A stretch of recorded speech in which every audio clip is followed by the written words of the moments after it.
सीताराम सीताराम सीताराम जय सीताराम सीताराम सीताराम।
के रूप में हमारे बीच 44 मंडली को प्राप्त आए थे।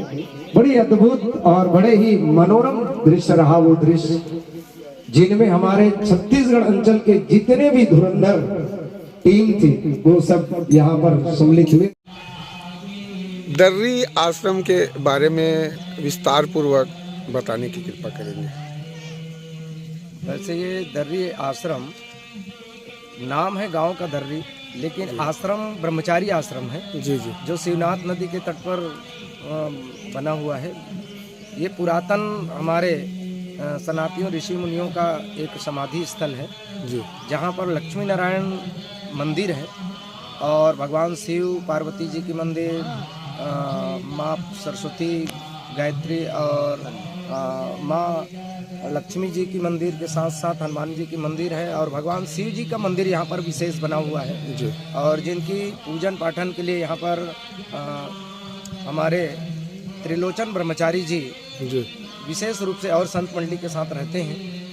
और हर वर्ष यहाँ पर बसंत पंचमी से लेकर पूर्णिमा तक पूरे अंचल का एक ऐतिहासिक कार्यक्रम होता है लक्ष्मी नारायण महायज्ञ के रूप में, जो लोक कल्याणार्थ होता है। और इस लक्ष्मी नारायण महायज्ञ के साथ साथ हमारे संत महापुरुषों के द्वारा प्रवचन, सत्संग, भजन, संकीर्तन, राम कथा, भागवत कथा आदि आदि सब होते हैं। और उन्हीं के साथ साथ यहाँ पर श्रीमद् रामचरितमानस का भी पठन पाठन अनवरत होता है। और इस साल विशेष रूप से 2 तारीख से 12 तारीख तक के ये फरवरी में अभी हमारा ये कार्यक्रम चल रहा है, जिसमें 2 तारीख तो स्थापना दिवस हुआ, 3 तारीख यहाँ के और बहुत सारे कार्यक्रम रहे जिनमें यज्ञ आचार्यों के द्वारा यज्ञ कार्य प्रारंभ किया गया। और 4 और 5 फरवरी को मानस संगोष्ठी का आयोजन हो रहा है। और इस मानस संगोष्ठी में गजानन मानस परिवार आरी कुनारी, जिसमें 2 व्याख्याकारों का बहुत ही मनोरम शैली से और आध्यात्मिक चिंतन के साथ मानस की कथा को गुरुतम भाव को रखा गया। साथ ही कल श्री राम आदर्श मानस प्रचार समिति कबीर मठ नादिया की प्रस्तुति होगी। साथ ही हमारे तुलसी मानस प्रतिष्ठान छत्तीसगढ़ के पूरे पदाधिकारियों का शुभागमन यहाँ पर होगा और उनके करकमलों के द्वारा नवोदित व्याख्याकारों को एक ये डायरी जो बना हुआ है जी जी इस डायरी को संप्रेषित करेंगे, जिसमें हमारे नवोदित व्याख्याकार आगामी 6 तारीख से 12 तारीख तक होने वाले मानस दिव्यतम राम कथा जी जो हमारे तुलसी जी के 11वां पीढ़ी से मानस काग जी के द्वारा होंगे, उनके टिप्स नोट कर सकते हैं जी।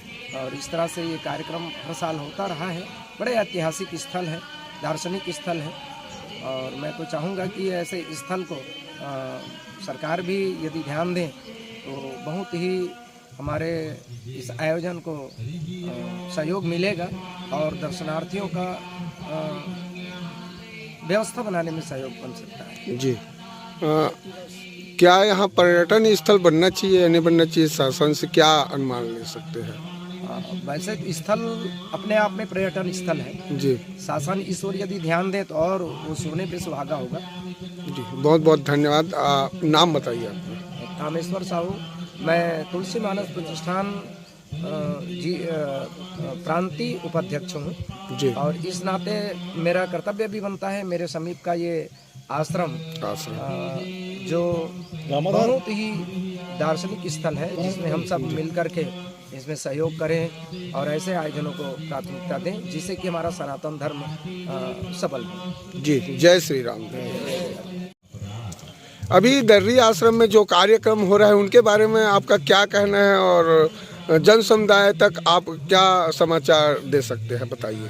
मैं एक छोटा सा यहाँ का सेवक हूँ जी और मैं यही चाहता हूँ कि यहाँ से एक प्रेरणा स्रोत बनते हुए जी सभी इस आश्रम से जुड़े और अपने जीवन को अब यहाँ से अपने जीव कल्याण के लिए सहयोग प्रदान करते रहें, साथ साथ अपनी कार्य क्षमता को यहाँ पर देते रहें, साथ साथ धन दान जन सबकी आवश्यकता है यहाँ पे। तो मैं यही चाहूँगा कि इस आश्रम में जुड़ करके अपने कल्याण करें। नाम बताइए।